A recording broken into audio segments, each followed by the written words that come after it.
Rachel Mitchell walked into that Manhattan courtroom barefoot. Her shoes had broken on the subway stairs, and she couldn't afford new ones. She carried her youngest on her hip, while 4 other children clung to her faded dress. The mistress laughed out loud. The husband checked his Rolex, bored. But when Judge Crane opened that sealed envelope, his hands started trembling. The secret inside wouldn't just end a marriage. It would bring an empire to its knees. And the barefoot woman? She was about to become the most powerful person in that room. If you want to see satisfying karma unfold, subscribe now and stay until the satisfying end. Drop your city in the comments so I can see how satisfying far this story travels. Rachel Mitchell had not slept in 3 days. She stood outside the Manhattan Superior Courthouse, her 5 children gathered around her like frightened birds. Baby Oliver slept against her chest in a carrier made from an old bedsheet. The twins, Emma and Ethan, held hands beside her. 6-year-old Lily clutched her mother's skirt. And 8-year-old Jack stood slightly ahead, trying to be brave, trying to be the man his father never was. "Mama, I'm hungry," Lily whispered. "I know, sweetheart. After this is done, we'll eat." Rachel looked down at her feet. Her only pair of heels had snapped on the subway stairs 20 minutes ago. She had thrown them in the trash and walked the remaining 4 blocks barefoot. The concrete was cold. Her feet were dirty. She didn't care. Today was the day she would lose everything or take it all back. "Mrs. Sullivan?" A young courthouse clerk approached, clipboard in hand. His eyes traveled from her matted hair to her bare feet, and she watched the pity bloom across his face. "It's Mitchell," Rachel corrected quietly. "Rachel Mitchell." "Ma'am, you're listed as Rachel Sullivan in the divorce proceedings, and, He glanced at the children. "Ma'am, this is highly irregular. Children aren't typically present at— My children go where I go." The clerk opened his mouth to argue, then closed it. Something in Rachel's eyes made him step back. "Courtroom 4B. They're waiting." Rachel nodded. She shifted Oliver higher on her hip and reached for Lily's hand. "Jack, hold your brother and sister." "Yes, Mama." They walked through the metal detectors together. Security guards stared. Lawyers in expensive suits paused their conversations. A woman in pearls actually wrinkled her nose as they passed, as if poverty were a smell she could detect. Rachel kept walking. She had learned long ago that the rich could smell desperation. They fed on it. So she would not let them see her tremble. She would not let them see her break. Not yet. Not until she was ready. The courtroom was smaller than Rachel expected. Wood-paneled walls, hard wooden benches, an American flag hanging limply beside the judge's empty chair. And there, at the front table on the right side, sat her husband, Garrett Sullivan. He looked good. Of course he looked good. He always looked good. His blonde hair was perfectly styled. His charcoal suit probably cost more than Rachel's rent for 3 months. He was laughing at something his lawyer whispered, completely relaxed, completely confident. Beside him sat Madison Clark, the mistress. Madison had chosen white for today. A white pencil skirt, white silk blouse, white designer heels. She looked like a bride at a wedding, which Rachel supposed was the point. Madison wanted everyone in this courtroom to see the future Mrs. Sullivan. Madison turned and saw Rachel enter. Her smile widened. "Oh my God," Madison said, loud enough for everyone to hear. "Garrett, look, she actually came." Garrett turned. His eyes swept over Rachel, the tangled hair, the stained cardigan, the 5 children, the bare feet, and he laughed. "Jesus Christ, Rachel, you look like you crawled out of a shelter." The gallery murmured. Someone snickered. Rachel said nothing. She walked down the center aisle, her children trailing behind her like ducklings following their mother through a storm. "And you brought all of them?" Madison's voice dripped with disgust. "What is this, a field trip? Do you think the judge is going to feel sorry for you because you dragged your brats in here?" "They're not brats," Jack's small voice cut through the room. "They're my brothers and sisters." Madison rolled her eyes. "How precious. The little man defending Mommy."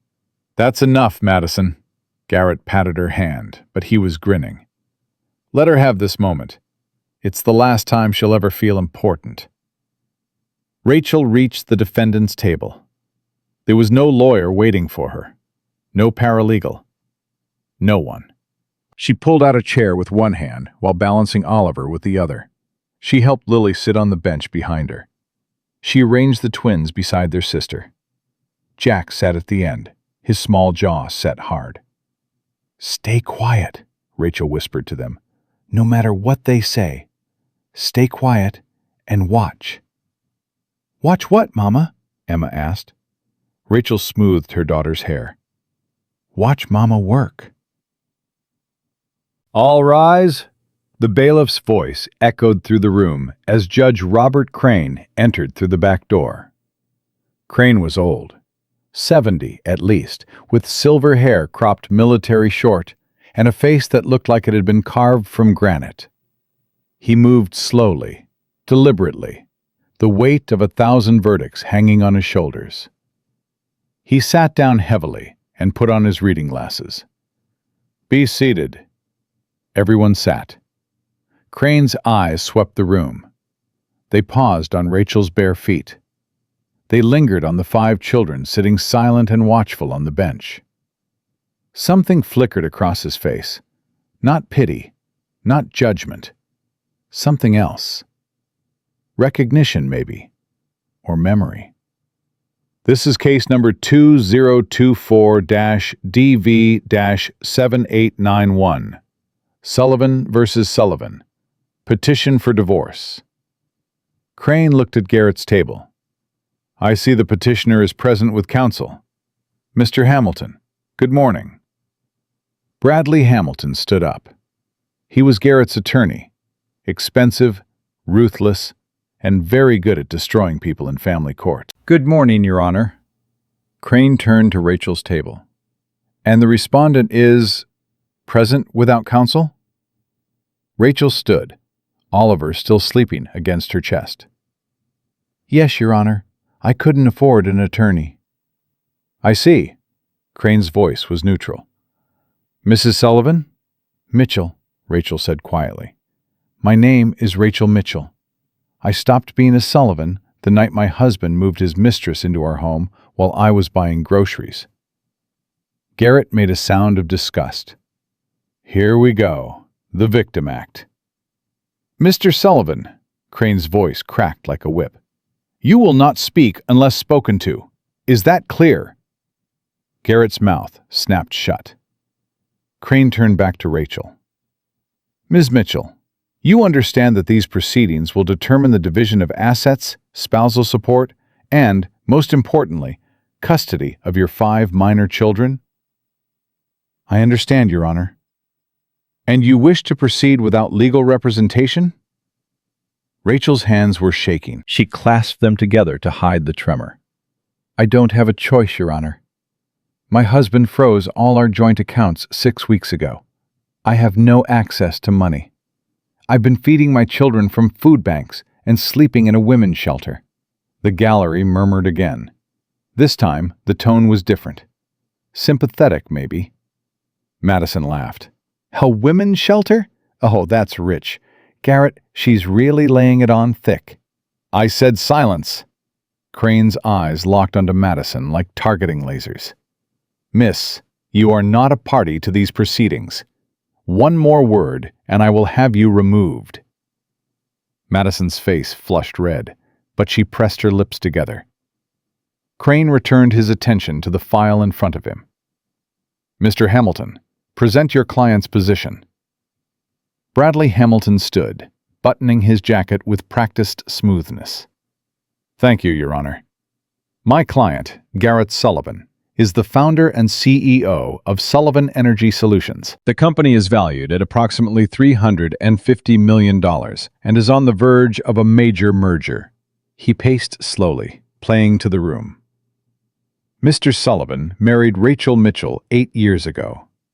At the time, Mrs. Mitchell was working as a waitress at a diner near his first office. She had no college education, no assets, no prospects. Mr. Sullivan, out of the goodness of his heart, elevated her from poverty, gave her a beautiful home, and provided her with 5 children. Provided her with? Rachel's voice cut in. I gave birth to those children. I raised them while he worked 18-hour days. Ms. Mitchell, Crane held up a hand. You'll have your turn. Rachel bit her tongue. Hard. Hamilton continued. Unfortunately, the marriage has become untenable. Ms. Mitchell has become increasingly unstable. That's a lie. Prone to emotional outbursts. He's lying. Ms. Mitchell. Crane's gavel cracked against the bench. Control yourself, or I will hold you in contempt. Rachel's chest heaved. She looked at her children. Jack's eyes were wide. Lily was starting to cry silently. She forced herself to breathe. I apologize, Your Honor. Hamilton smirked and continued. As I was saying, my client is seeking a divorce on the grounds of irreconcilable differences. We have a prenuptial agreement signed by both parties 8 years ago. The agreement clearly states that in the event of divorce, Ms. Mitchell receives a one-time payment of $50,000 and waives all claims to spousal support, property division, or any stake in Sullivan Energy Solutions. $50,000. Rachel felt the number hit her like a physical blow. $50,000 to start over with 5 children in New York City. It wouldn't cover a year of rent. It wouldn't cover childcare.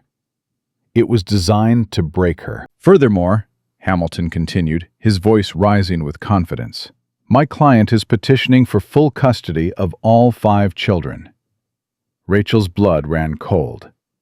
Mr. Sullivan can provide the children with the best education, the best health care, the finest opportunities.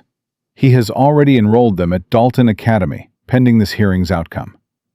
Ms. Mitchell, on the other hand, Hamilton turned to look at her. His eyes traveled down to her bare feet. Ms. Mitchell is currently homeless. She has no income. She has no family support. She is demonstrably unfit to raise children of this caliber. Caliber? Rachel's voice shook. They're not products. They're my babies. Your Honor, Hamilton said smoothly, I rest my preliminary statement. The facts speak for themselves. Judge Crane was silent for a long moment. He studied the file. He studied Rachel.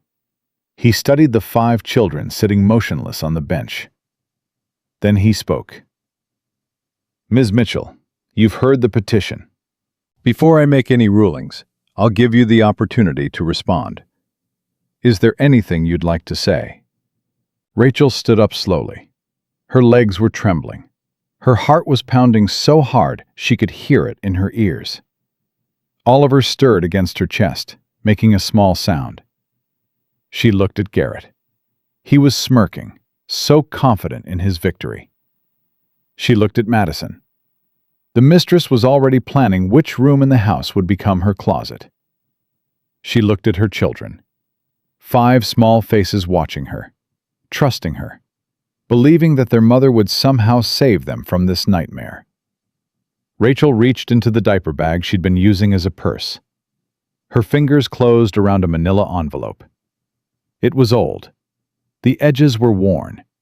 It had been hidden in a safety deposit box for 7 years, waiting for this exact moment. Your Honor, Rachel said, her voice suddenly steady. My husband seems to have forgotten something. Garrett frowned. Forgotten what? Rachel didn't look at him. She walked forward and placed the envelope on Judge Crane's bench. He forgot to read the addendum to our prenuptial agreement. Section 7, Clause 4. The Intellectual Property Clause. Hamilton stood up quickly. Your Honor, we've reviewed the prenup extensively. There is no— He also forgot, Rachel continued, her voice growing stronger, to ask himself a simple question. She turned to face Garrett directly.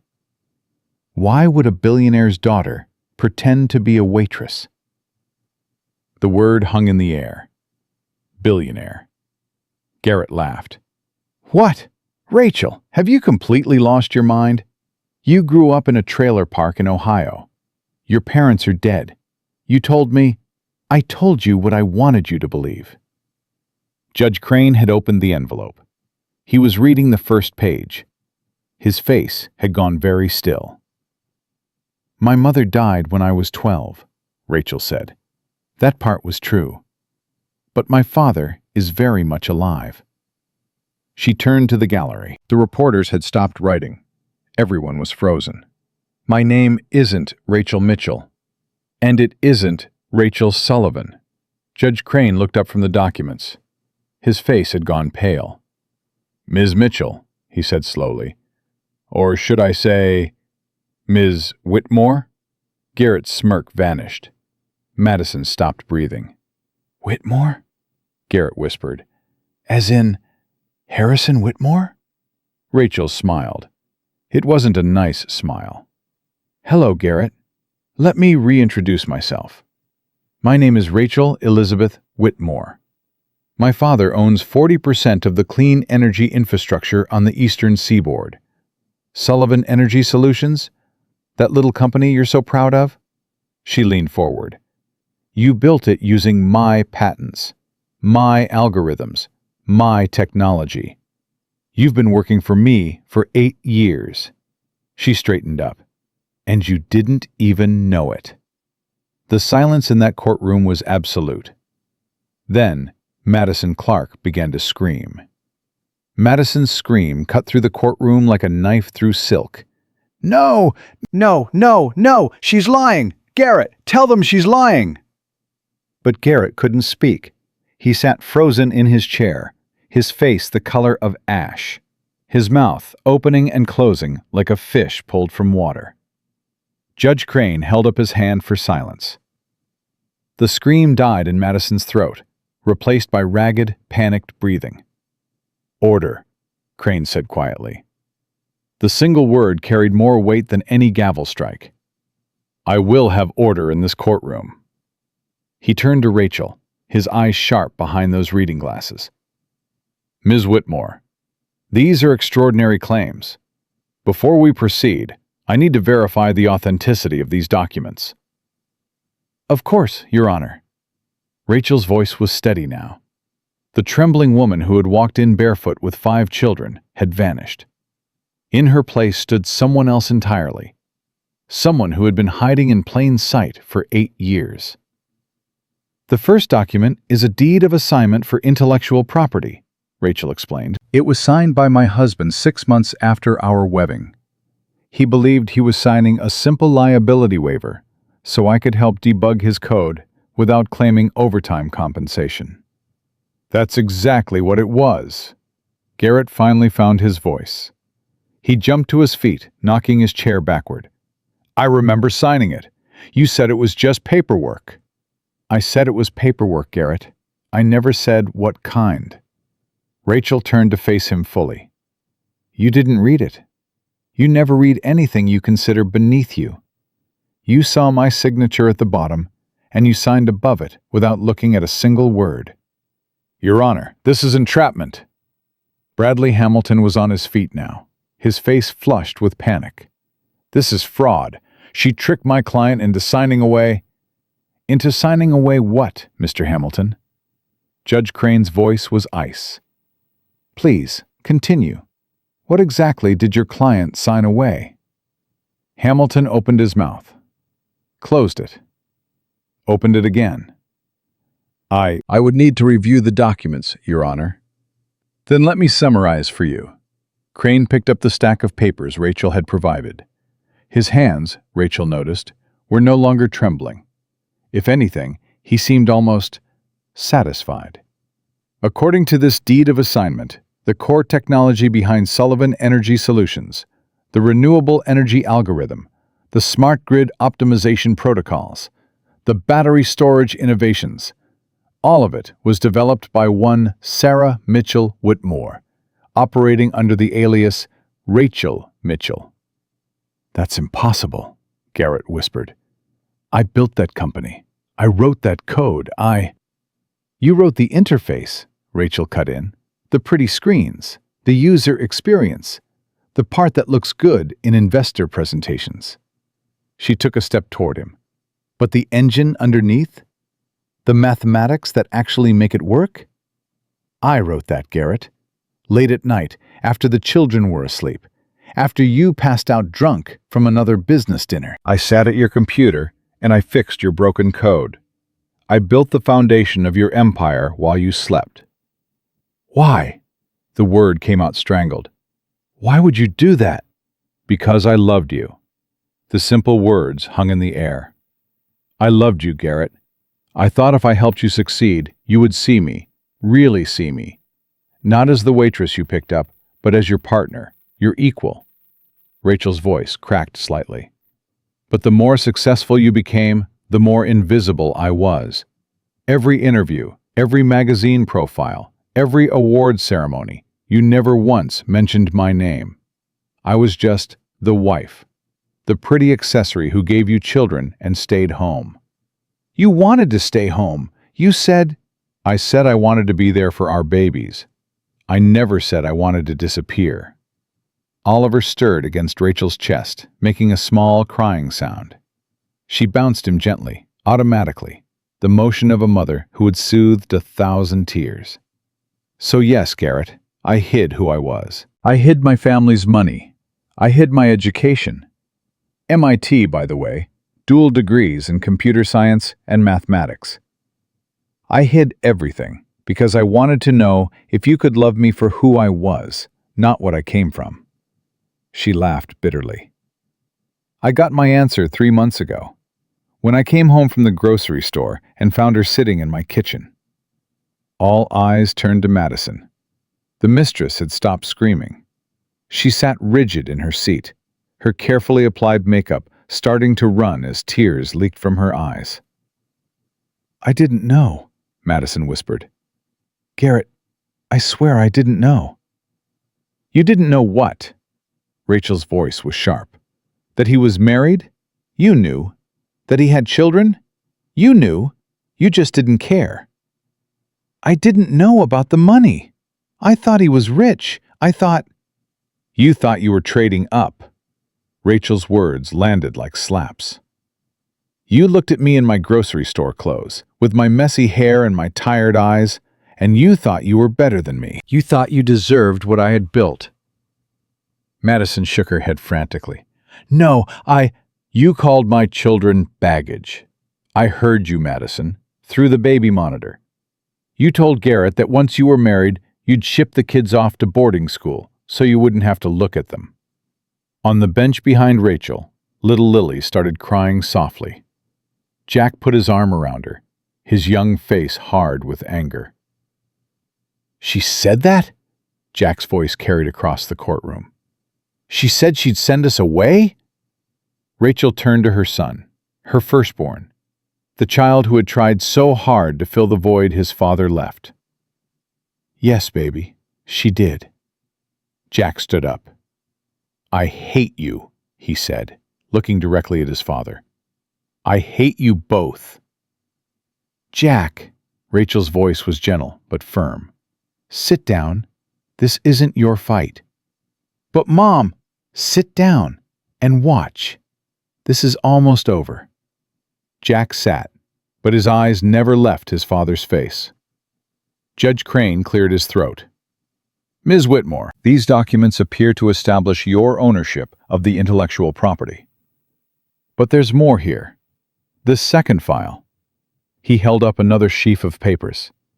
"This appears to be a trust agreement. The Aurora Trust. Can you explain?" "Yes, Your Honor." Rachel straightened her shoulders. When I left my father's house at 19, I didn't leave empty-handed. My mother's estate, her personal fortune, separate from my father's, was held in trust for me. When I turned 21, I gained full control. The Aurora Trust is currently valued at approximately $2.3 billion. The number echoed through the courtroom. 2.3 billion. Someone in the gallery gasped. A reporter dropped his pen. Garrett made a sound like he'd been punched in the stomach. Billion, he choked out. You had billions of dollars? And you let us live in that house? You let me stress about payroll and investors and... That house was perfectly nice, Garrett. 4 bedrooms, good schools, safe neighborhood. Our children were happy there. But we could have had anything. Mansions, private jets. Why would you...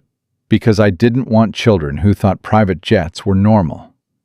Rachel's voice hardened. I wanted children who understood the value of work, who knew that happiness doesn't come from things, who would grow up grateful instead of entitled. She gestured at Madison. I wanted to raise the opposite of her. Madison flinched as if struck. Your Honor, Bradley Hamilton interjected desperately. This is all very dramatic, but it doesn't change the fundamental issue. My client and Ms. Whitmore signed a prenuptial agreement. Regardless of her hidden wealth, the terms of that agreement, Judge Crane interrupted, include a clause that your client apparently failed to read. He held up a single page. Section 7, Clause 4, the Intellectual Property Clause. It states, and I quote, any intellectual property developed by either party during the marriage shall remain the sole property of its creator. In the event of divorce, the creator retains full ownership, and any profits derived from said property during the marriage shall be subject to reimbursement. Hamilton's face went gray. Additionally, Crane continued, Section 9 addresses infidelity. In the event that either party engages in extramarital relations, the offending party forfeits all claims to shared assets and becomes liable for damages. He looked at Garrett. Mr. Sullivan, did you engage in extramarital relations with Mrs. Clark? Garrett's lawyer grabbed his arm. Don't answer that. I have photographs, Rachel said calmly. Videos, audio recordings. I installed cameras in the house when I fired the nanny 4 months ago. I have footage of them in my bed, in my kitchen, in my children's playroom. You spied on me? Garrett's face twisted with rage. You psychotic? I protected myself. And my children. The same children you were planning to steal from me today. Judge Crane removed his glasses and rubbed his eyes. Mr. Sullivan, I'm going to ask you one more time. Did you have an affair with Mrs. Clark? Garrett looked at his lawyer. Hamilton shook his head desperately. Garrett looked at Madison. She was crying openly now, mascara running down her cheeks. Garrett looked at Rachel, his wife of 8 years, the mother of his 5 children, the woman he had dismissed as nothing. Yes, he said finally. Yes, I did. Thank you for your honesty. Crane made a note in his file. Based on the evidence presented, I am prepared to make the following preliminary rulings. First, regarding the intellectual property. The core technology of Sullivan Energy Solutions belongs to Ms. Rachel Whitmore. Mr. Sullivan has been operating the company under false pretenses. Your Honor, Hamilton protested. Second, regarding the prenuptial agreement. Mr. Sullivan's infidelity triggers the damages clause. He forfeits all claims to shared assets. This is outrageous. Third, regarding custody. Given Mr. Sullivan's demonstrable dishonesty, his plan to remove the children from their mother's care, and his introduction of an inappropriate relationship into the family home, I see no grounds to award him custody of any kind.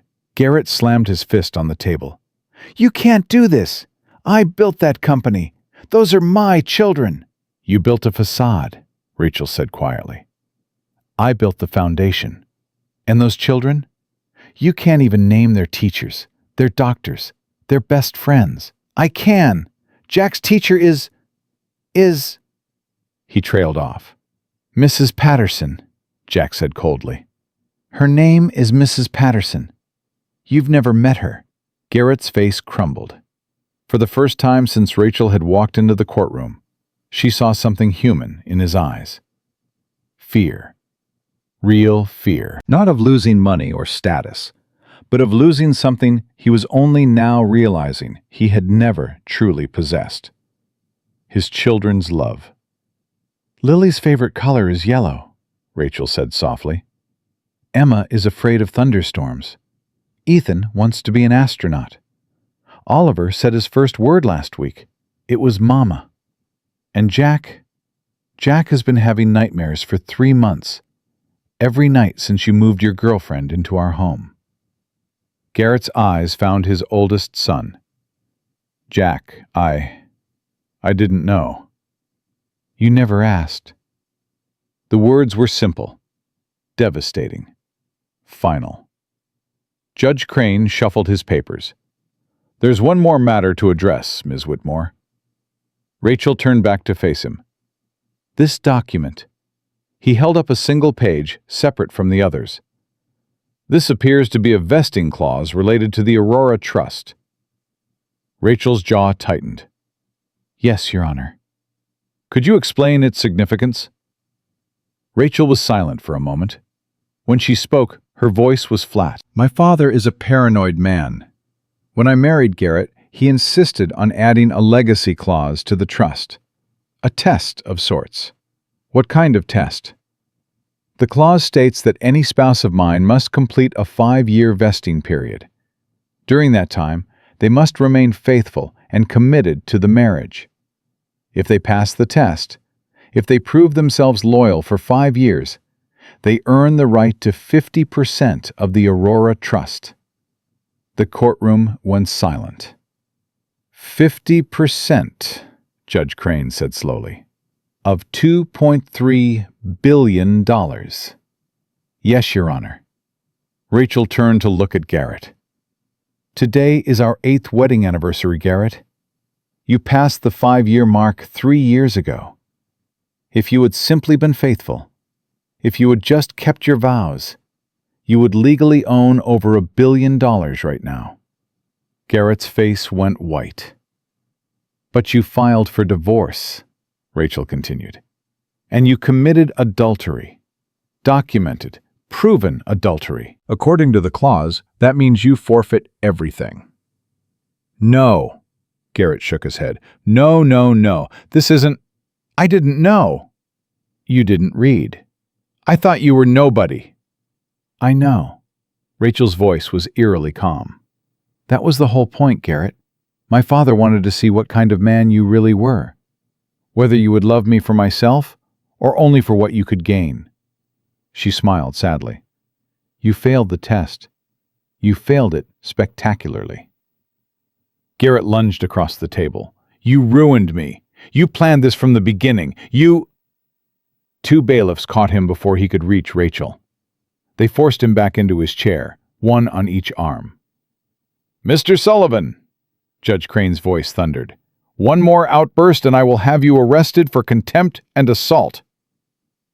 Garrett was breathing hard, his perfect hair falling across his forehead, his expensive suit rumpled. She destroyed me, he whispered. She destroyed everything. No, Garrett. Rachel looked at him with something that might have been pity. You destroyed yourself. I just gave you the rope. Madison chose that moment to make her move. She stood up suddenly, grabbing her designer purse, heading for the door. I'm not part of this. I didn't sign anything. I'm leaving. Ms. Clark, Judge Crane's voice stopped her in her tracks. You may want to stay. Madison turned slowly. Why? Because according to the financial records Ms. Whitmore has provided, you received approximately $1.7 million in gifts from Mr. Sullivan over the past 18 months. Jewelry, clothing, an apartment in Soho, a car. Madison's face went pale. Those were gifts. You can't. Those gifts were purchased using funds from Sullivan Energy Solutions, a company that, as we've now established, Mr. Sullivan does not actually own. Rachel spoke up. The money came from my intellectual property, Madison. Every diamond around your neck, Every stitch of designer clothing, every square foot of that apartment. You've been living on stolen money. I didn't steal anything. No, but you received stolen property. Knowingly or not, that makes you liable. Madison's knees buckled. She grabbed the back of a chair to keep from falling. This can't be happening. Garrett, do something. But Garrett wasn't listening. He was staring at the documents on the table, at the ruins of his life spread out in black and white. The merger, he said suddenly. The Hendricks merger. It closes next week. $350 million. If I can just... The merger is void, Rachel said. As of this morning, Aurora Trust filed an injunction. No transaction involving Sullivan Energy Solutions can proceed until the ownership dispute is resolved. You can't do that. I already did. Garrett turned to his lawyer. Bradley, there has to be something, some loophole, some way to fight this. Bradley Hamilton was packing his briefcase. Bradley? The lawyer clicked the lock shut and stood. I'm withdrawing from this case, Your Honor. You're what? Garrett grabbed his arm. You can't abandon me. I paid you a fortune. You paid me with money that wasn't yours. Hamilton shook off Garrett's grip with visible disgust.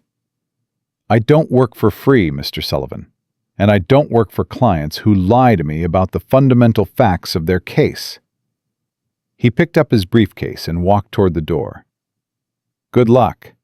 You're going to need it. The door closed behind him with a sound like a coffin lid shutting. Garrett sat alone at his table. No lawyer, no allies, no empire. Madison was still standing, frozen, her designer world crumbling around her. Rachel remained calm, Oliver sleeping peacefully against her chest. And on the bench behind her, 5 children watched their father finally understand what he had lost. Judge Crane looked at the clock on the wall. We'll take a 15-minute recess. When we reconvene, I'll issue my formal rulings. He stood. Miss Whitmore, Mr. Sullivan, do not leave the courthouse. He paused at the door. And Mr. Sullivan, you might want to use this time to call a new lawyer. He disappeared into his chambers. The moment he was gone, Garrett turned to Rachel. Please. The word came out broken. Please, Rachel. We can work this out. I made mistakes, terrible mistakes. But think about the children. Think about what this will do to them. Rachel looked at him for a long moment. I am thinking about them, Garrett. For the first time in 8 years, someone is actually thinking about them. She gathered her children. Jack, help your sisters. We're going to find a water fountain. Rachel, wait! But she was already walking away, 5 children trailing behind her like ducklings following their mother to safety. Garrett watched them go. She can't do this to me, he whispered. Madison laughed bitterly. She already did. Garrett turned on her, his face twisted with sudden rage. This is your fault. If you hadn't pushed me to leave her, if you hadn't insisted on the apartment, the jewelry, My fault? Madison's voice rose to a shriek. You said she was nobody. You said she was a pathetic housewife you couldn't wait to get rid of. You said... I was wrong. Obviously, I was wrong. She played us both. No, Garrett. Madison backed away from him. She played you. I was just collateral damage. She turned and walked toward the door. Where are you going? Away from you. Madison, we're in this together. We're not in anything together. She stopped at the door and looked back at him. You promised me a life, Garrett. A real life. You said once you got rid of her, we'd travel the world. We'd have everything. And now? She laughed, a hollow, broken sound. Now I'm probably going to prison for receiving stolen goods. Because of you. Madison, don't call me. Don't look for me. We're done. She walked out. Garrett stood alone in the empty courtroom. For the first time in his adult life, he had absolutely nothing. No wife, no mistress, no lawyer, no company, no money. And no one to blame but himself. He sank into his chair and buried his face in his hands. Outside in the hallway, Rachel led her children to a bench near the window. She sat down, pulling Lily onto her lap, while Emma and Ethan pressed close to her sides. Jack stood apart, watching the people pass by with suspicious eyes. Mama? Emma's small voice was hesitant. Is Daddy going to jail? Rachel stroked her daughter's hair. I don't know, sweetheart. That's not up to me. Good, Ethan said firmly. I hope he does. Ethan, he was mean to you, Mama. He let that lady say bad things about us. I heard her call us baggage. What does that mean? Rachel's heart broke a little more. It means she didn't understand how precious you are. But that's her problem, not yours. You are not baggage. You are my greatest treasures. Lily sniffled. Are we going back to the shelter tonight? No, baby. We're never going back to that shelter. Promise? Rachel kissed her daughter's forehead. I promise. Jack finally spoke. Is it true, what you said in there, about being rich? Rachel looked at her oldest son. Yes, Jack, it's true. Then why did we live like we were poor? Why did you let Dad treat you like you were nothing? Rachel sighed. Because I wanted to know if he loved me for who I am, not what I have. And I wanted you kids to grow up understanding that money isn't everything. But he didn't love you. No, he didn't. Then why did you stay so long? Rachel was quiet for a moment. Because I kept hoping he would change. Because every time I thought about leaving, I looked at you five and wondered if I was strong enough to do it alone. She pulled Jack into a hug. I should have left sooner. I'm sorry it took me so long to be brave. Jack hugged her back tightly. You're the bravest person I know, Mom. Oliver chose that moment to wake up, letting out a hungry cry. All right, little one. Rachel shifted him in her arms. Let's find you something to eat. She stood up, gathering her brood around her once more. As they walked toward the courthouse cafeteria, Rachel's phone buzzed in her pocket. She pulled it out and looked at the screen. One message. Unknown number. The text was simple. 5 words that made her blood run cold. Your father sends his regards. Rachel stopped walking. Mama? Jack looked up at her. What's wrong? Rachel stared at the phone. Her father. Harrison Whitmore. The man she had run from 10 years ago. The man who controlled empires and crushed enemies. The man who had never forgiven her for leaving. He was watching. He knew where she was. And if she knew her father, he would not be content to simply watch for long. Nothing, baby, Rachel said, slipping the phone back into her pocket. Just a wrong number. But her hands were shaking again. She had just defeated one monster, and she had a terrible feeling that a bigger one was already circling. Rachel never made it to the cafeteria. She was halfway down the corridor when the courthouse doors burst open behind her. Heavy footsteps echoed off the marble floor. Men in dark suits, moving fast. Mama? Emma grabbed Rachel's hand tighter. Who are those people?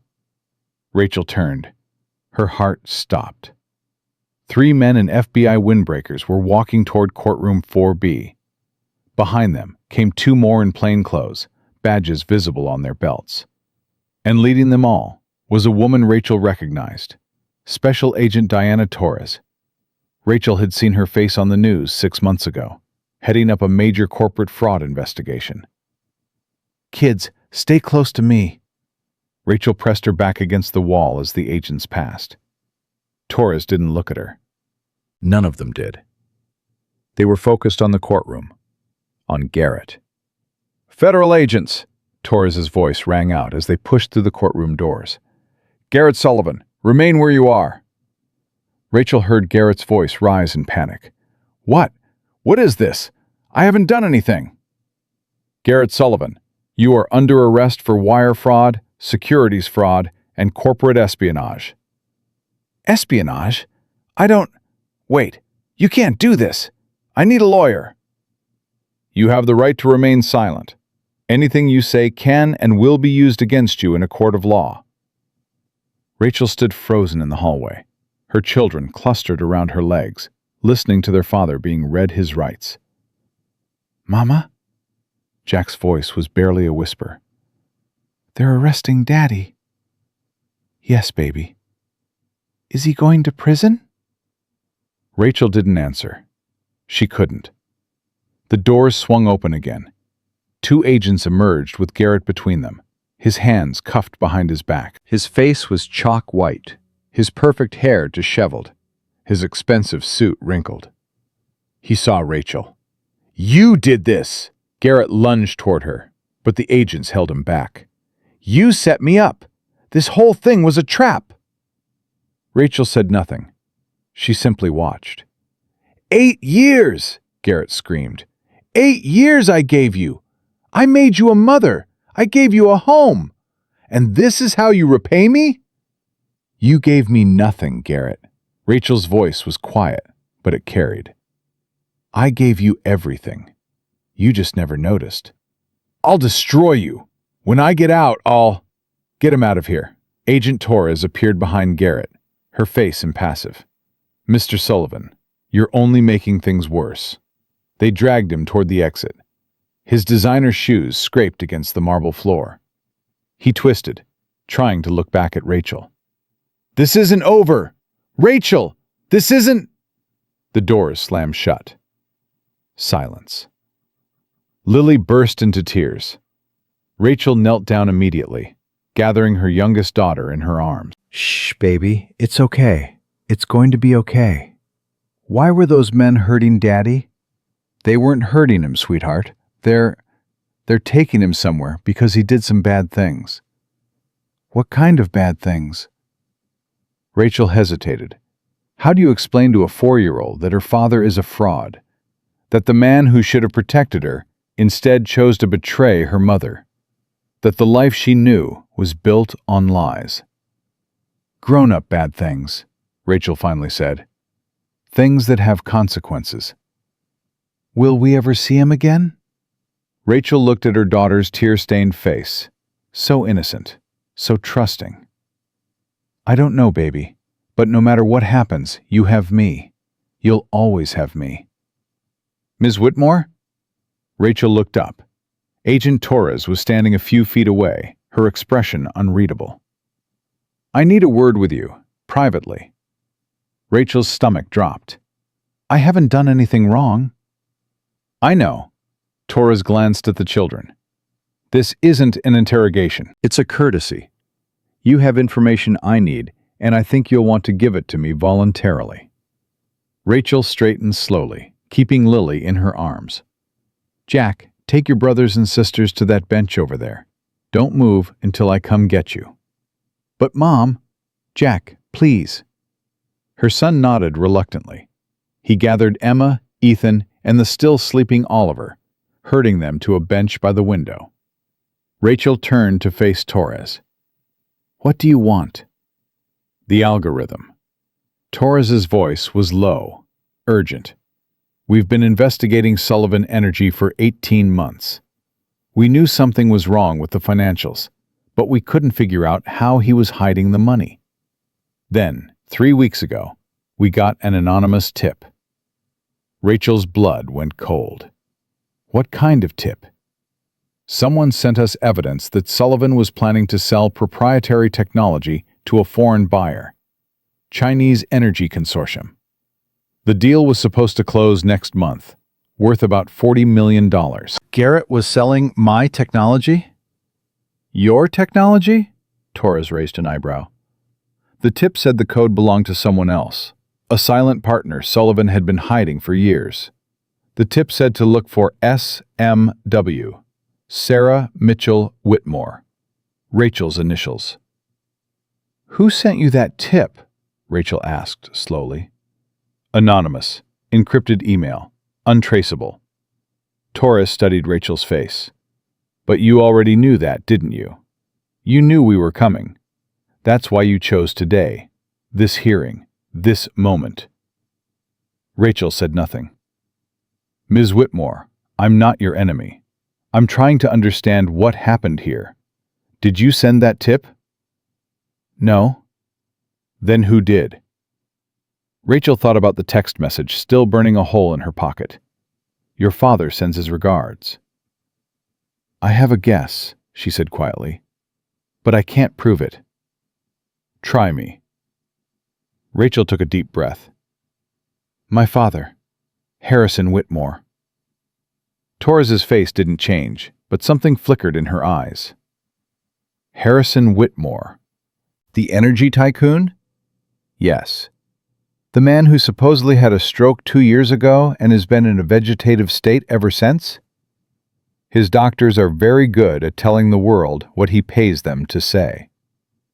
Torres was quiet for a long moment. "Miss Whitmore, are you suggesting that your father, a man widely believed to be incapacitated, orchestrated this entire situation?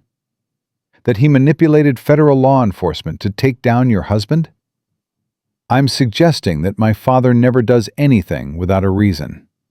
And if he wanted Garrett out of the picture, he wouldn't just want him divorced. He'd want him destroyed." "Why?" Rachel laughed bitterly.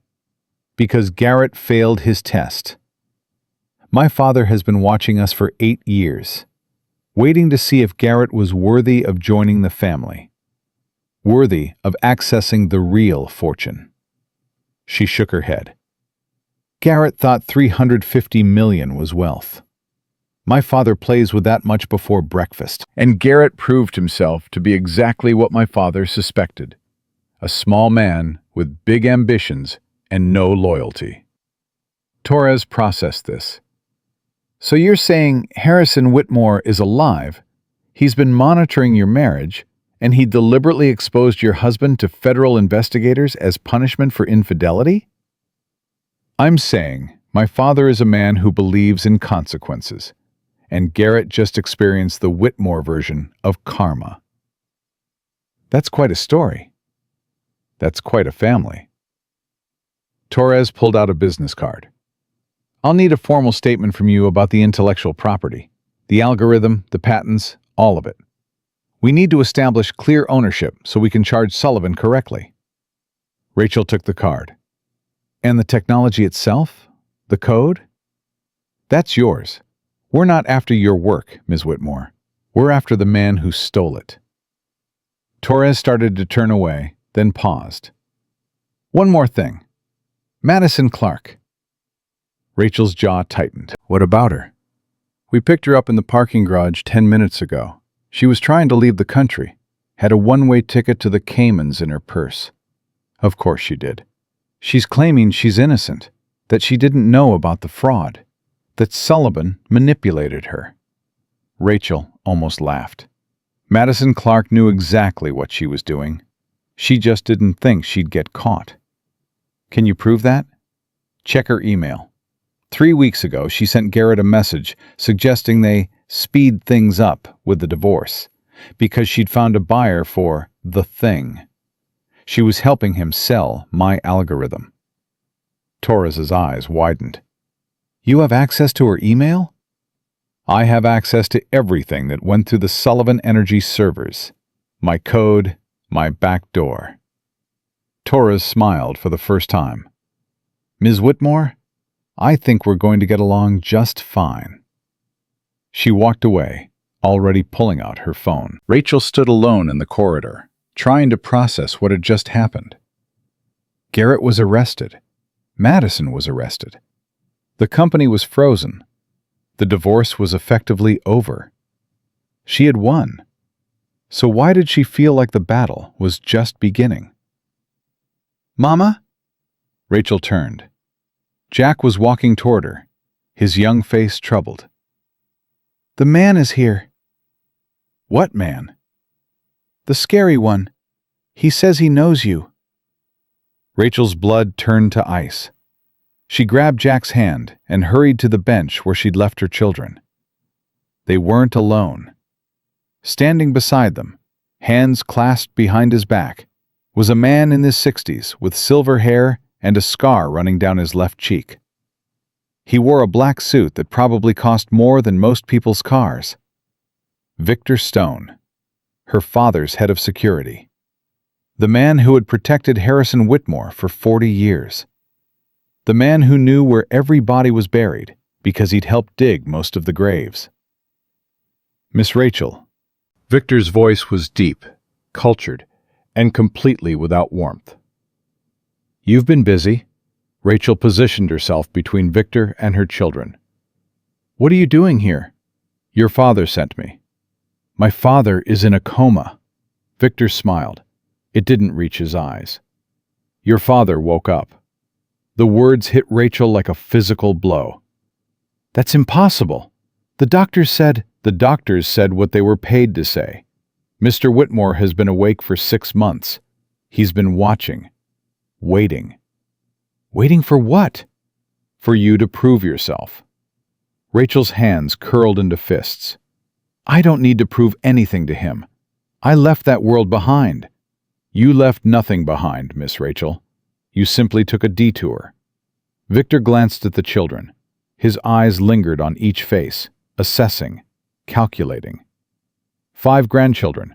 He's pleased. The bloodline continues. They're not his grandchildren. They're mine.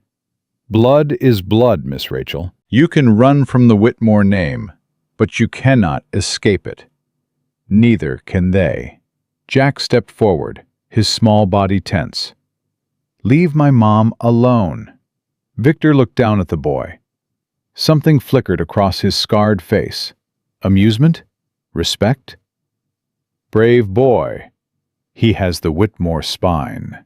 He has nothing of yours, Rachel snapped. None of them do. We'll see. Victor reached into his jacket. Rachel tensed. He pulled out an envelope, cream-colored, heavy paper, sealed with red wax imprinted with a wolf's head, the Whitmore family crest. Your father requests your presence, tonight, the estate in the Hamptons. No. It wasn't a request. I don't care what it was. I'm not going anywhere near him. Victor's expression didn't change. Your father anticipated your reluctance. He asked me to remind you of something. He held out the envelope. Open it. Rachel didn't move. Open it, Miss Rachel, or I'll open it for you. Slowly, Rachel reached out and took the envelope. She broke the seal and pulled out a single photograph. Her heart stopped. It was a picture of her, taken 3 days ago. She was walking out of the women's shelter with all 5 children. She was barefoot. She was crying. And written on the bottom in her father's elegant handwriting, My daughter deserves better. So do my grandchildren. He's been watching me. Rachel's voice was barely a whisper. All this time. Mr. Whitmore never stopped watching, Miss Rachel. He simply allowed you the illusion of freedom. But now that illusion is over. Victor stepped closer. You have 2 choices. Come to the estate tonight, voluntarily, and discuss your future like civilized people. Or refuse, and watch as every resource you have disappears. Every bank account frozen. Every ally intimidated. Every escape route closed. That's blackmail. That's family. Rachel's hands were shaking. She looked at the photograph again, at her own tear-stained face, at her children huddled around her. Her father had seen her at her lowest moment, and he had done nothing to help. He had simply watched, documented, filed it away for leverage. That was Harrison Whitmore. That was the monster she had run from 10 years ago. And now he wanted her back. "The car is waiting outside," Victor said. "We can leave whenever you're ready." "I'm not going anywhere with you." "Then your children will." The words were soft, casual, devastating. What? "Mr. Whitmore has lawyers. Many lawyers. Very good lawyers. Lawyers who specialize in custody disputes."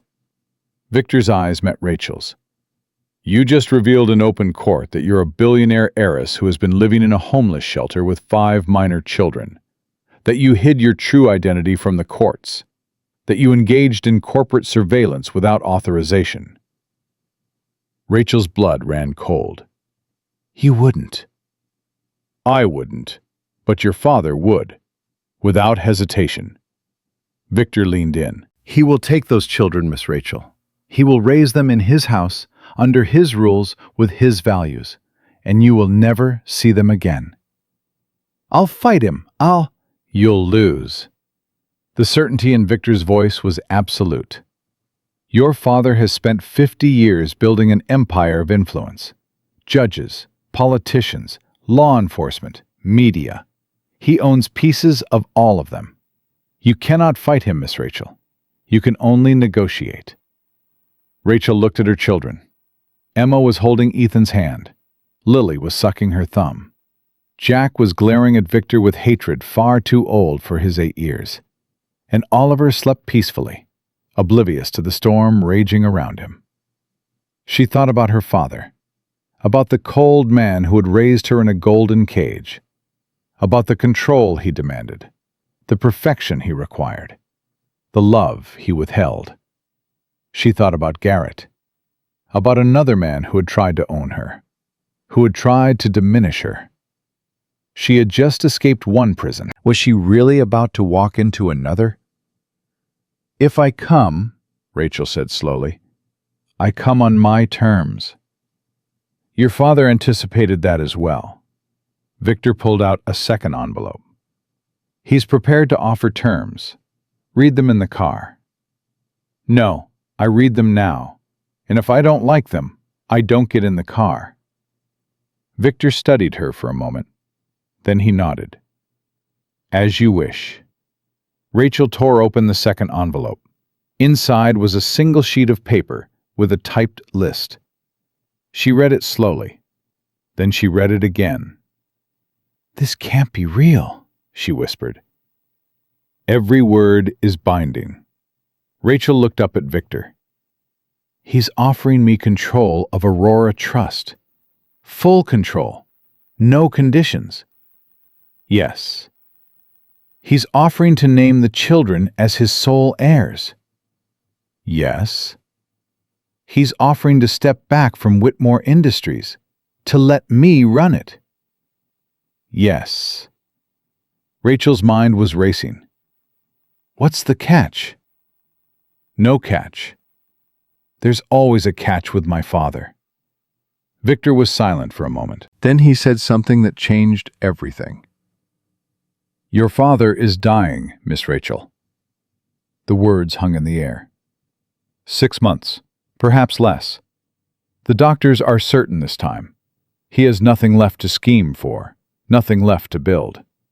All he has now is legacy. Victor's voice softened almost imperceptibly. He wants to see his grandchildren before he dies. He wants to know that everything he built will continue. And he wants to make amends with the only person who ever had the courage to walk away from him. "Make amends?" Rachel laughed bitterly. "Harrison Whitmore doesn't make amends, he makes deals." "Perhaps, but even deals can contain truth." Victor glanced at his watch. "The car is waiting, Miss Rachel. Your children are tired. They're hungry. And right now the only person standing between them and a warm meal, a soft bed, and a safe future is your pride." Rachel looked at her children. Lily was falling asleep against Jack's shoulder. Ethan was trying not to cry. Emma was watching Rachel with eyes that held too much understanding for a 3-year-old. Pride. Was she really going to let her pride destroy her children's chance at security? "One condition," Rachel said. "Name it." "If I don't like what my father has to say, I walk out. No threats, no custody battles, no lawyers." Victor considered this. "Agreed. And my children stay with me, every moment. No private conversations with them. No gifts without my permission. No indoctrination." "Agreed." "And Victor?" "Yes, Miss Rachel?" Rachel stepped close to him, close enough to see the old scars on his face, close enough to smell the leather of his jacket. "If my father tries to hurt my children, I will burn everything he built to the ground. Every company, every asset, every secret. I wrote the encryption that protects his data. I know where the vulnerabilities are." She held his gaze. "Tell him that." For the first time, something like respect flickered in Victor's cold eyes. "I will." He stepped back and gestured toward the courthouse exit. "The car is this way." Rachel gathered her children. "Come on, babies, we're going for a ride." "Where are we going, Mama?" Emma asked sleepily. Rachel looked at the doors leading out of the courthouse. Beyond them waited a black SUV. Beyond that waited her father. Beyond that waited a future she couldn't predict. "We're going to meet your grandfather," Rachel said. "We have a grandfather?" Ethan's eyes went wide. "Yes, baby, we do." "Is he nice?" Rachel thought about Harrison Whitmore, about the cold eyes, the calculating mind, the heart that had never learned to love without conditions. "He's complicated," she finally said. They walked toward the doors. Jack fell into step beside Rachel. "Mom?" "Yes, baby?" "Are we going to be okay?" Rachel looked at her son, at his worried eyes, at the weight he carried on his small shoulders. She thought about the courthouse behind them, about Garrett in handcuffs, about Madison screaming, about the empire she had just destroyed. She thought about the road ahead, about her father, about the wolves circling, about the battles still to come. "Yes," Rachel said, squeezing Jack's hand. "We're going to be okay." She pushed open the doors and stepped into the light. The black SUV was waiting. Victor held the door open. Rachel took a deep breath. Then she walked forward, her 5 children following, ready to face the monster she had run from 10 years ago, ready to fight for her family one more time. The drive took 3 hours. Rachel sat in the back of the SUV with Oliver asleep in her arms and Lily's head resting on her lap. The twins had fallen asleep against each other, their small bodies swaying with the motion of the car. Only Jack remained awake, his eyes fixed on Victor Stone in the front passenger seat. "Mom," Jack's voice was barely a whisper. "I don't trust him." "Neither do I, baby." "Then why are we going?" Rachel stroked Lily's hair, thinking about how to explain the unexplainable to an 8-year-old. "Sometimes, Jack, you have to face the things that scare you. Running away doesn't make them go away. It just gives them time to get stronger." "Is grandfather scary?" "Yes." "Scarier than Dad?" Rachel thought about Garrett, about his cruelty, his selfishness, his small-minded ambition. Then she thought about Harrison Whitmore, about the man who had built empires and crushed enemies, about the father who had never once told her he loved her. "Different scary," she finally said. "Your father wanted to own me. My father wants to control everything." "What's the difference?" "Your father was a wolf pretending to be a house pet. My father is a wolf who never pretended to be anything else." Jack was quiet for a moment. Mom? Yes? Are we wolves too? Rachel looked at her son, at his serious eyes, at the steel in his young spine. We're whatever we choose to be, Jack. Remember that. No one gets to decide who you are, except you. The SUV began to slow. Victor turned around. We're here. Rachel looked out the window. Iron gates were opening ahead of them, revealing a long driveway lined with ancient oaks. At the end, she could see it. The Whitmore estate. She hadn't been here in 10 years. It looked exactly the same. Massive, Gothic, imposing. A castle built by a man who saw himself as king. Wake your brothers and sisters, Jack. Gently. The car pulled up to the front entrance. Victor got out and opened Rachel's door. He's waiting in the library. Of course he is. Rachel stepped out, Oliver still sleeping against her chest. She helped the other children out one by one, straightening their clothes, wiping sleep from their eyes. Stay close to me, she told them. Don't touch anything. Don't talk to anyone unless I say it's okay. Yes, Mama, they chorused. Victor led them up the marble steps and through the massive front doors. The interior was exactly as Rachel remembered. Cold, beautiful, sterile. Priceless art on every wall. Antique furniture that no one was allowed to sit on. Fresh flowers that seemed to have no scent. A museum, not a home. This way. They walked down a long corridor, their footsteps echoing on the hardwood floors. Rachel could feel her children pressing closer to her, intimidated by the sheer scale of everything around them. Mama, Emma whispered. this place is too big. I know, sweetheart.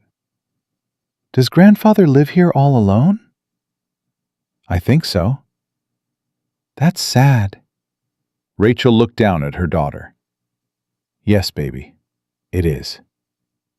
Victor stopped in front of a set of mahogany doors. He's inside. I'll wait here. Rachel nodded. She took a deep breath. She looked at each of her children. Ready? Jack squared his shoulders. Ready. She pushed open the doors. The library was vast. Thousands of books lined the walls from floor to ceiling. A fire crackled in a massive stone fireplace, casting dancing shadows across the Persian rugs. And there, in a high-backed leather chair facing the flames, sat Harrison Whitmore. He didn't turn when they entered. Close the door, Seraphina. Rachel flinched at her birth name. She hadn't heard it in 10 years. My name is Rachel. Your name is what I gave you. And I gave you Seraphina Elizabeth Whitmore. Slowly, the chair turned. Rachel had prepared herself for this moment. She had imagined it countless times during the drive. She thought she was ready. She wasn't. Harrison Whitmore looked like death wearing an expensive suit. His skin was paper-thin, stretched tight over prominent cheekbones. His once powerful frame had withered to almost nothing. His hands, resting on the arms of the chair, were skeletal. But his eyes were exactly the same. Pale blue, sharp as broken glass, seeing everything, missing nothing. You've aged, Harrison said. So have you. I'm dying. What's your excuse? 5 children and a cheating husband. Harrison's thin lips curved into something that might have been a smile. Ah, yes, the husband. I watched his arrest on the news. Satisfying, wasn't it? You arranged it. I expedited it. The FBI had been circling for months. I simply provided the final push. Rachel's hands curled into fists. Why? Why what? Why did you help me? You've never helped anyone in your life without getting something in return." Harrison's eyes moved past Rachel to the children huddled behind her. "Come here," he said. "All of you. Let me see what my daughter has been doing for the last decade." The children didn't move. "It's okay," Rachel said quietly. "Go ahead." Slowly, hesitantly, they stepped forward. Jack first, then Emma and Ethan together, then Lily clutching her brother's hand. Rachel followed, with Oliver still asleep in her arms. Harrison studied each child in turn. His gaze was clinical, assessing, like a jeweler examining gems for flaws. "The oldest. What's your name?" Jack lifted his chin. "Jack Sullivan." "Sullivan." Harrison's voice dripped with contempt. "You'll change that." "No, I won't." Harrison's eyebrow rose. "Excuse me? Sullivan is my father's name. I don't like him much right now, but it's still my name. You don't get to change it just because you want to." Rachel held her breath. Harrison stared at Jack for a long moment. Then, incredibly, he laughed. It was a dry, rattling sound, more cough than laugh. But it was genuine. "You have spine, boy. That's good. You'll need it." He turned to the twins. "And you two. Names?" "Emma," said Emma. "Ethan," said Ethan. "You look identical." "We're twins," Ethan said, as if explaining something obvious to a slow child. "I can see that. Can you tell each other apart?" "Of course," Emma rolled her eyes. "He's Ethan. I'm Emma." "It's not hard." Harrison's eyes glittered with amusement. "You have your mother's intelligence. And her attitude." He looked at Lily, who was hiding behind Jack's leg. "And you, little one?" Lily didn't answer. She just stared at him with enormous eyes. "She's shy," Jack said protectively. "Don't push her." "I wasn't pushing. I was asking." "She doesn't want to answer. That's her right." Harrison looked at Jack again. This time, there was something different in his gaze. Something that looked almost like respect. "You protect your sisters." "Of course I do. I'm the oldest." "Your father never protected anyone except himself." "I'm not my father." "No." Harrison leaned back in his chair. "No, you're not. You're a Whitmore, whether you like it or not." He turned to Rachel. "The baby?" Rachel adjusted Oliver in her arms, revealing his sleeping face. "Oliver, 6 months old." Harrison stared at the infant for a long time. "He looks like your mother." Rachel's heart clenched. "I know." She would have loved them, all of them. Yes, she would have. Harrison was quiet for a moment. When he spoke again, his voice was different, softer, almost human. "I made mistakes, Serafina." Rachel waited. "When your mother died, I didn't know how to be a father without her. She was the warmth. I was the strength. Together, we were complete. Apart," he trailed off. "Apart, you became a tyrant," Rachel finished. "You controlled everything I did, who I saw, what I studied, who I dated. You tried to arrange my marriage to Marcus Chen's son like I was a medieval princess. Marcus Chen's son would have been a good match. Marcus Chen's son was a sociopath who hit his girlfriend. I didn't know that at the time. You didn't care." Harrison didn't deny it. "I was trying to protect you. You were trying to own me. I was trying to prepare you." "For what?" Harrison gestured around the library, at the books, the art, the empire represented by every object in the room. "For this, for everything I built. You're my only child, Serafina, my only heir. Everything I created dies with me unless someone carries it forward." "I didn't want it." "I know. That's why I let you go. Rachel froze. What? 10 years ago, when you ran, when you changed your name and disappeared. Harrison's eyes met hers. You think I couldn't have found you? You think my security couldn't have tracked you down in a week? Then why didn't you? Because you needed to learn. Rachel's anger flared. Learn what? How to survive on nothing? How to work 3 jobs while putting myself through night school?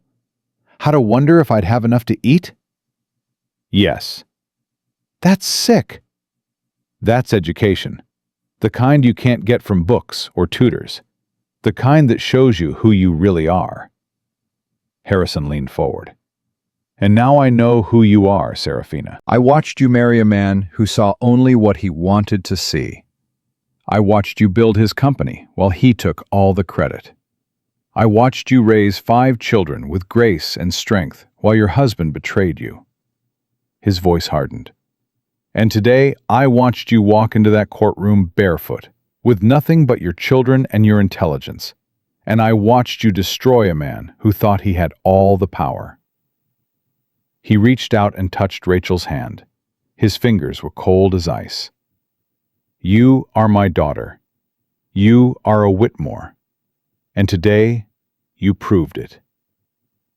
Rachel pulled her hand back. I didn't do it to prove anything to you. I know. That's what makes it real. Oliver stirred in Rachel's arms, letting out a small cry. She bounced him gently, automatically. What do you want from me, Father? I want you to come home. This was never my home. It could be. For them. Harrison looked at the children. They deserve better than shelters and food banks. They deserve the best education, the best opportunities, the best of everything. I can give them that. At what cost? No cost. Rachel laughed bitterly. You don't do anything for free. I'm dying, Serafina. The words hung in the air.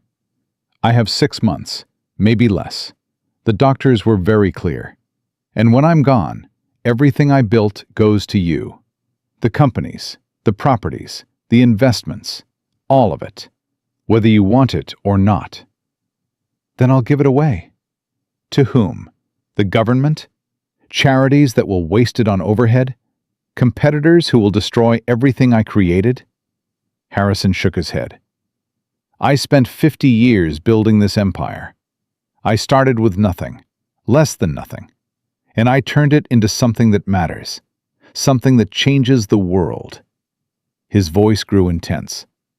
The clean energy patents alone will shape the next century of human development. The water purification technology will save millions of lives. The medical research funding will cure diseases that haven't even been discovered yet. This isn't just money, Serafina. This is legacy. This is meaning. This is immortality. That's hubris. That's truth. Rachel looked at her children, at their tired faces, at the fear and confusion in their eyes. I need to think about it. There's nothing to think about. There's everything to think about. You're asking me to give up my freedom, to come back to this prison, to raise my children under your rules. I'm asking you to accept your birthright. I never asked to be born into this family. None of us asked to be born. We only choose what to do with the time we're given. Harrison pressed a button on the arm of his chair. The library doors opened. Victor entered. The children are tired, Harrison said. Take them to the guest wing. Have the cook prepare something they'll actually eat. No foie gras, no caviar. Something normal. Chicken fingers, mac and cheese, whatever children eat these days. Victor nodded. Yes, sir. Rachel tightened her grip on Oliver. They stay with me. They'll be 20 feet down the hall. Victor will show you. You can put them to bed yourself. I don't trust. There are cameras in every room. Live feeds to your phone. Watch them sleep if you want. But they need rest, Serafina. And you and I need to talk. Alone. Rachel hesitated. Mom, Jack stepped forward. It's okay. I'll watch the little ones. Jack, I won't let anything happen to them. I promise. Rachel looked at her son, at his steady eyes, at the protector he had become. Okay, she said quietly, but any problems, any at all, you come get me. I will. Rachel handed Oliver to Victor. Be careful with him. Of course, Miss Rachel. She knelt down and hugged each of her other children. I'll be right here, just down the hall. Go with Victor, eat some dinner, and I'll come tuck you in soon. promise? Lily whispered. I promise, baby. Victor led the children out. Rachel watched them go, her heart twisting with every step. When the doors closed, she turned back to her father. Talk. Harrison gestured to the chair across from him. Sit. Rachel sat. Drink? No. Suit yourself. Harrison reached for a crystal decanter on the side table and poured himself a small glass of amber liquid. His hands trembled. He nearly dropped the glass. Rachel watched him struggle. A year ago, she might have felt satisfaction at his weakness. Now, she just felt tired. You wanted to talk. Talk. Harrison took a sip, set the glass down. I'm leaving everything to you, unconditionally. You said that, but I'm asking you for something in return, not demanding, asking. What? Let me know them. Rachel frowned. Know who? My grandchildren. Harrison's voice cracked slightly. Let me spend whatever time I have left getting to know them, teaching them, watching them grow, even if it's only a few months. Why? Because they're all that's left of your mother, and you, and me. Because when I close my eyes for the last time, I want to know that something of us continues. Rachel stared at her father. In 50 years, she had never seen him vulnerable, never seen him ask for anything. He demanded. He commanded. He never asked. Why should I believe you've changed? I haven't changed. I'm still the same man I always was. Ruthless, controlling, manipulative. He met her eyes. But I'm also dying. And dying has a way of clarifying what matters. What matters to you? Family. The only thing that ever really mattered. I just spent 50 years being too stupid to realize it. Rachel was quiet for a long moment. If I agree to stay, I have conditions. Name them. The children are raised my way, not yours. No military academies, no arranged marriages, no pressure to take over your empire. Agreed. They call me Mom, not Serafina. They call you grandfather, not sir. Agreed. No cameras in their rooms, no surveillance, no dossiers on their friends. Harrison hesitated. Within reason. No surveillance. Fine. And one more thing. Rachel leaned forward. You tell me the truth. About everything. About my mother's death. About why you really let me go. About what you've been doing for the last 10 years while you pretended to be in a coma. Harrison's face went still. Some truths are dangerous, Serafina. I don't care. You might, when you hear them. Then I'll deal with it. But no more lies, no more manipulation, no more games. If you want a relationship with your grandchildren, you have to be honest with their mother first. Harrison was quiet for a very long time. The fire crackled. The clock on the mantel ticked. Somewhere in the house, Rachel heard her children laughing. Finally, Harrison spoke. Your mother didn't die of cancer. Rachel's blood ran cold. What? The official story was pancreatic cancer. Diagnosed too late. Nothing could be done. Harrison's voice was flat, emotionless. That was a lie. Then how? She was murdered. The word hung in the air. By whom? Harrison's eyes met Rachel's. By the same people who are going to try to kill you, now that you've revealed who you are. Rachel couldn't breathe. What are you talking about? The Whitmore fortune isn't just money, Serafina. It's power. And power makes enemies. Enemies who have been waiting 20 years for an opportunity. Harrison's hand tightened on his cane. You think today was the end of your troubles? You think beating Garrett Sullivan and exposing Madison Clark was the victory? He shook his head. Today was the beginning. You've announced yourself to the world, and now the wolves are coming. Rachel stood up. Who killed my mother? Sit down. Tell me who killed my mother. Sit down, Serafina. There's much more you need to know, and very little time to learn it. Rachel's legs were shaking. She forced herself to sit. Talk, she said. Tell me everything. Harrison reached into his jacket and pulled out a small flash drive. Everything you need is on here. Names, dates, evidence. 20 years of investigation. He held it out. But before you look at it, understand this. Once you know, you can't unknow. Once you see, you can't unsee. And once you act, there's no going back. Rachel took the flash drive.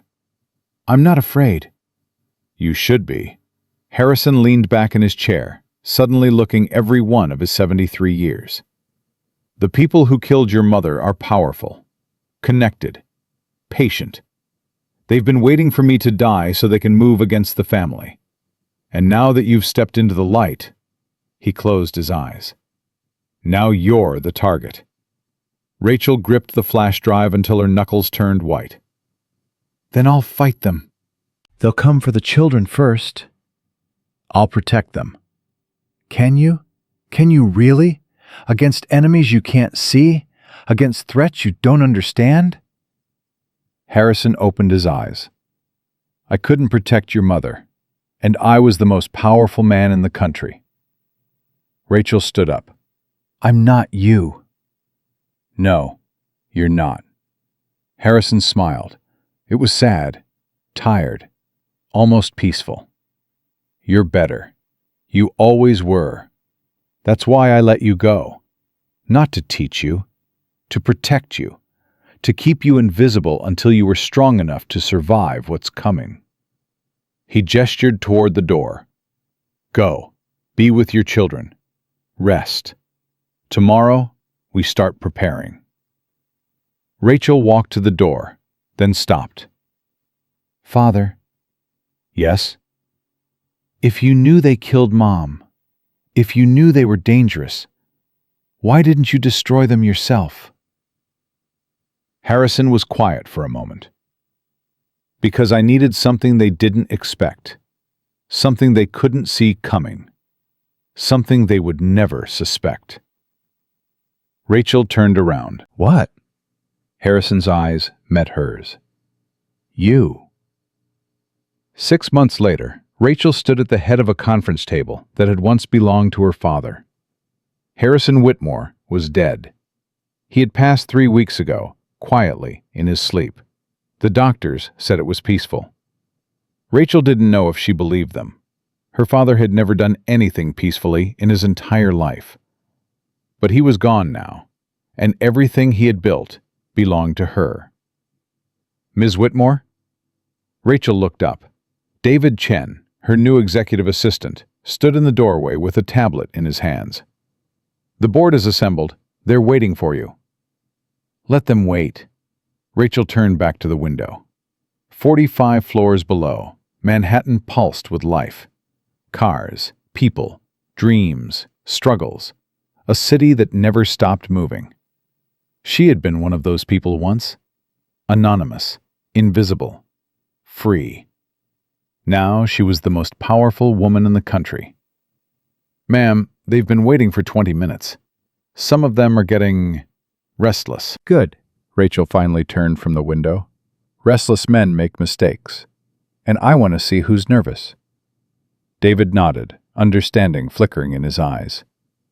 "Shall I tell them you're coming?" "No, I'll tell them myself." Rachel walked toward the boardroom. Her heels clicked against the marble floor with authority. She wasn't wearing a faded dress anymore. She wasn't barefoot. She wore a tailored black suit that cost more than her old apartment's yearly rent. But inside, she was still the same woman who had walked into that courtroom 6 months ago, just better armed. She pushed open the boardroom doors. 12 faces turned toward her. 11 men, 1 woman. All of them old money, old power, old assumptions. They had served her father for decades. Now they would serve her. Or they would leave. "Good morning, gentlemen. Miss Patterson." Rachel walked to the head of the table. She didn't sit. "I'll keep this brief. I know some of you have concerns about the transition, about my qualifications, about whether a woman who spent the last 8 years changing diapers can run a multi-billion-dollar corporation." She let the words hang in the air. "Let me address those concerns directly." She pressed a button on the table. The screen behind her lit up. "This is the Aurora Trust's performance over the last 6 months. Under my management." Numbers filled the screen. Green arrows, upward trends, record profits. "We've increased revenue by 34%. We've acquired 3 competitors. We've expanded into Asian markets ahead of schedule. And we've done it while maintaining our commitment to sustainable energy development." She looked around the table. "Any questions about my qualifications?" Silence. "Good. Then let's move on to the real business." She pressed another button. New information appeared on the screen. 6 months ago, my father told me something that changed everything. He told me my mother was murdered. He gave me evidence, names, dates, connections. The board members shifted uncomfortably. Some of you knew about this. Some of you didn't. But all of you are going to hear it now. Rachel's voice hardened. 22 years ago, Elizabeth Whitmore discovered that 3 members of this board were embezzling funds through a network of shell companies.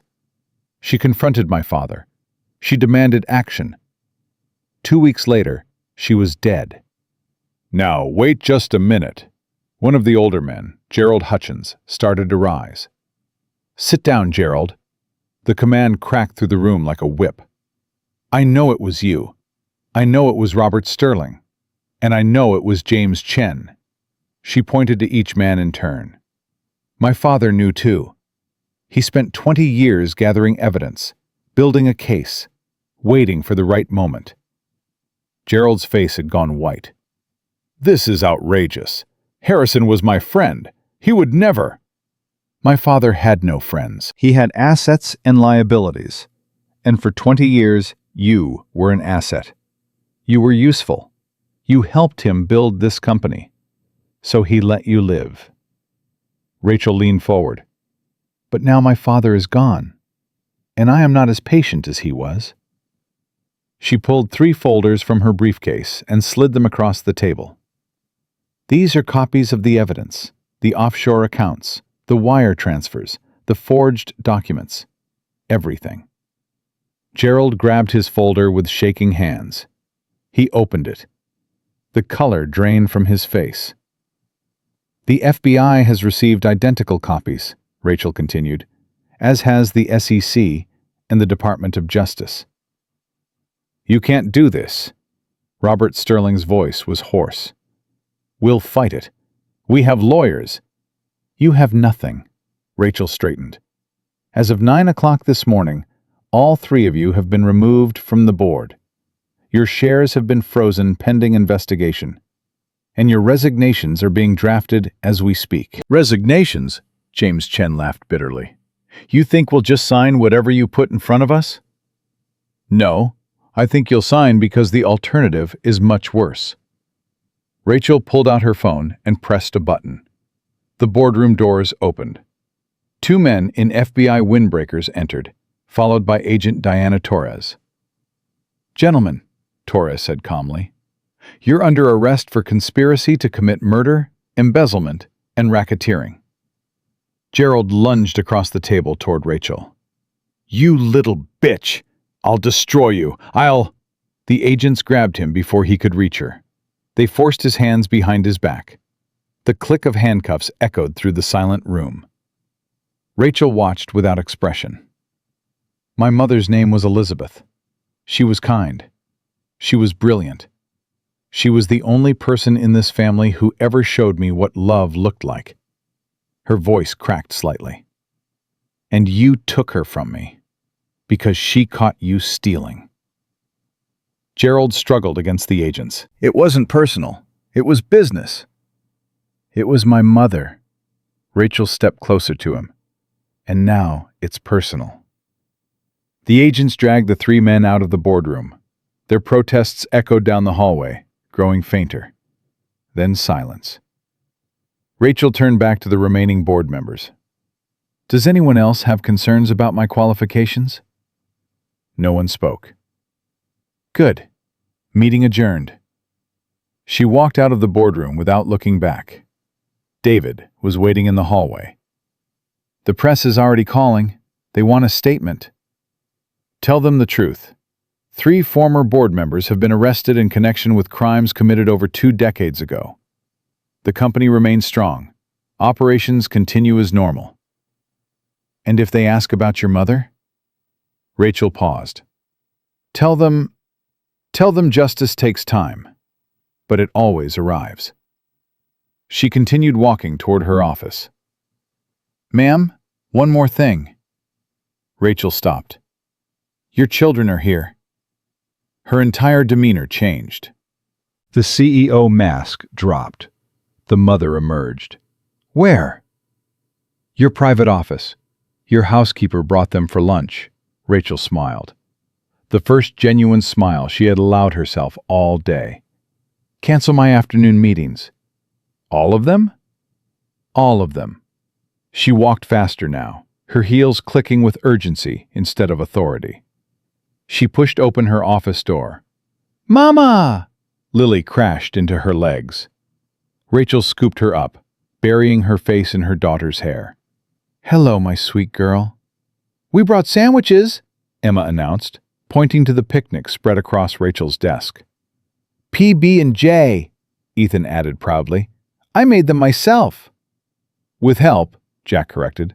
Lots of help. Rachel looked at her children. All 5 of them, healthy and happy and safe. Jack had grown 2 inches in the last 6 months. Emma and Ethan had lost their baby faces. Lily had started kindergarten. And Oliver? Oliver was walking now, toddling across the carpet toward her, arms outstretched. Ma. Rachel set Lily down and scooped up her youngest. Hello, little man. Did you miss me? Oliver grabbed her nose and giggled. I'll take that as a yes. She carried him to the couch where the other children had arranged their picnic. So, Rachel said, settling down among them, tell me about your morning. Jack got in trouble, Emma said immediately. I did not get in trouble. You did too. Mrs. Patterson said I was being too assertive. That's different from trouble. Rachel raised an eyebrow. What were you being assertive about? Jack's jaw set in a way that reminded Rachel painfully of her father. Tommy Hendricks said his dad was richer than you. I told him that was mathematically impossible. Jack. What? It's true. I looked it up. Hendricks Industries is worth maybe $2 billion. We're worth, Jack. Rachel's voice was firm but gentle. What have we talked about? Her son sighed. Money doesn't make us better than other people. And bragging about what we have makes us look small, not big. Exactly. Rachel ruffled his hair. Being wealthy is a responsibility, not a trophy. We use our money to help people, not to make them feel bad. But he started it, and you could have ended it by being the bigger person. Jack was quiet for a moment. I know. I'm sorry. Don't apologize to me. Apologize to Tommy tomorrow. Do I have to? You have to. Jack groaned but nodded. Rachel looked at the rest of her children. Anyone else have confessions? I ate 3 cookies at lunch, Lily whispered. 3? Maybe 4? Lily. Okay, 5. But they were really small. Rachel laughed. She couldn't help it. After everything she had faced this morning, the arrests, the confrontation, the final chapter of a 20-year vendetta, here she was, negotiating cookie counts with a 5-year-old. This was real. This was what mattered. This was why she had fought so hard. 5 cookies is too many, sweet girl. But since you told the truth, we'll call it even. Lily beamed. They ate their sandwiches together, Rachel listening as her children chatted about school, friends, and the urgent question of whether the family should get a dog. Grandfather promised us a dog, Ethan said, before he... You know. The mood shifted. I know, baby. Do you miss him, Mama? Emma asked quietly. Rachel considered the question carefully. Did she miss Harrison Whitmore, the cold father who had controlled her childhood? The manipulator who had let her struggle for years as a test? The dying man who had finally shown her something that might have been love? I miss who he became at the end, Rachel finally said. The last few months, when he was teaching you chess and reading you stories, and actually listening when you talked. I miss that person. He wasn't always nice, Jack said. Sometimes he was scary. Yes, he was. But he loved us. Didn't he? Rachel pulled her oldest son close. He did, in his way. It took him a long time to learn how to show it. But yes, Jack, he loved you. All of you. And you? Rachel was quiet for a moment. He loved me too. He just didn't know how to say it until it was almost too late. They sat in silence for a while, the children processing in their own ways. Then Lily tugged on Rachel's sleeve. Mama? Yes, baby? Can we still get a dog? Rachel laughed again, the heaviness lifting. We'll see. That means yes, Lily cheered. That means we'll see. The afternoon passed too quickly. Eventually, the housekeeper arrived to take the children home. Rachel hugged each of them, holding on a little longer than necessary. I'll be home for dinner, she promised. You always say that, Jack said, and then you're late. Not tonight. I promise. Pinky promise? Rachel linked her pinky with her son's. Pinky promise. She watched them leave, her heart full and aching at the same time. Then she turned back to her desk. Work waited. It always waited. But for the first time in her life, Rachel didn't feel crushed by the weight of it. She felt ready, prepared, strong. She had survived an abusive marriage. She had exposed her husband's betrayal. She had faced down her dying father. She had brought her mother's killers to justice. And she had done it all while raising 5 children who knew they were loved.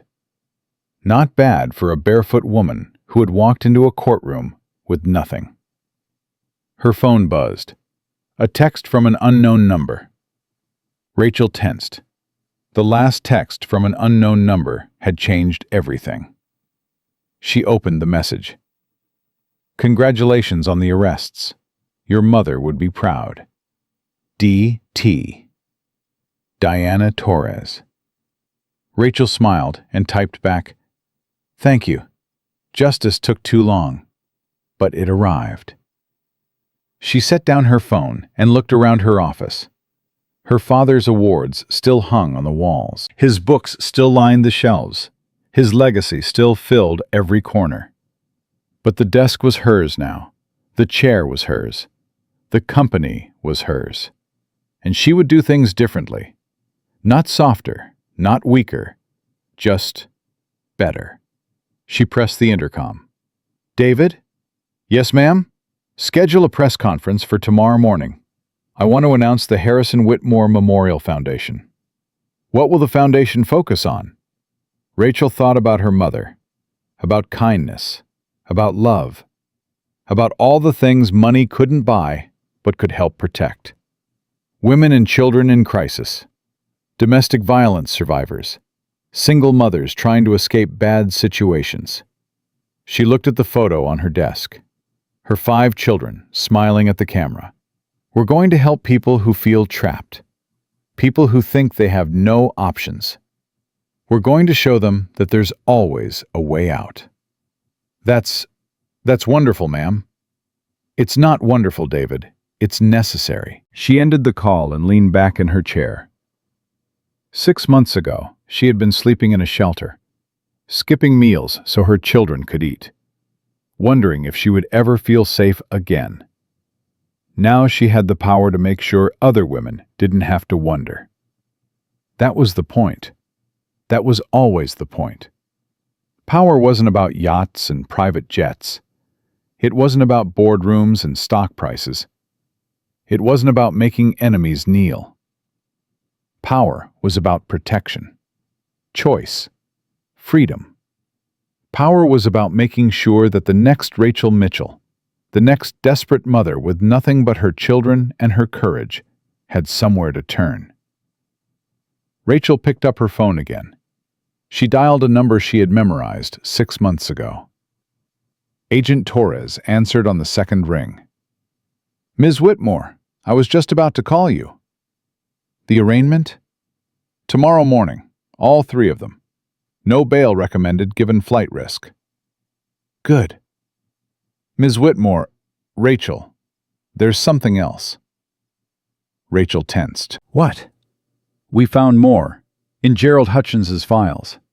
Names, dates, a network that goes far beyond what your father documented. How far? Politicians, judges, CEOs. This goes deeper than we thought.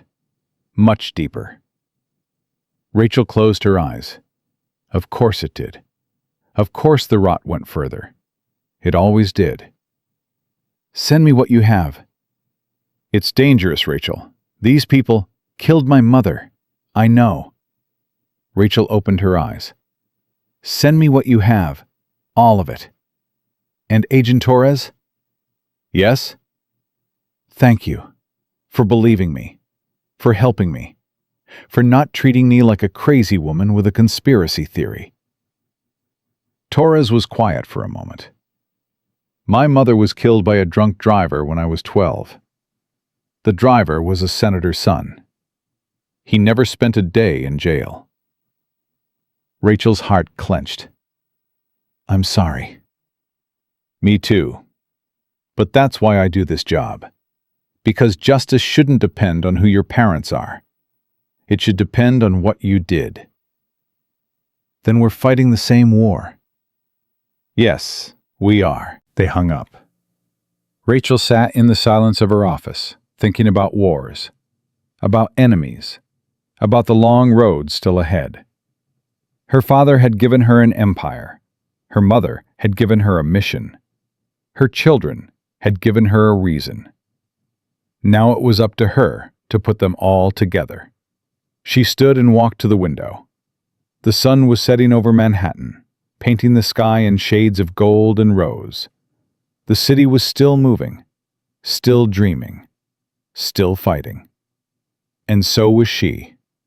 Tomorrow, there would be press conferences and arraignments and boardroom battles. Tomorrow, there would be new enemies and new challenges and new reasons to be afraid. But tonight, she would go home. She would have dinner with her children. She would read them stories and tuck them into bed and tell them she loved them. Tonight, she would be just Rachel. And tomorrow, she would be a queen. Not because she had been born to it, not because she had inherited it, but because she had earned it. Every scar, every tear, every sleepless night. She had walked through fire and come out the other side, and she was just getting started.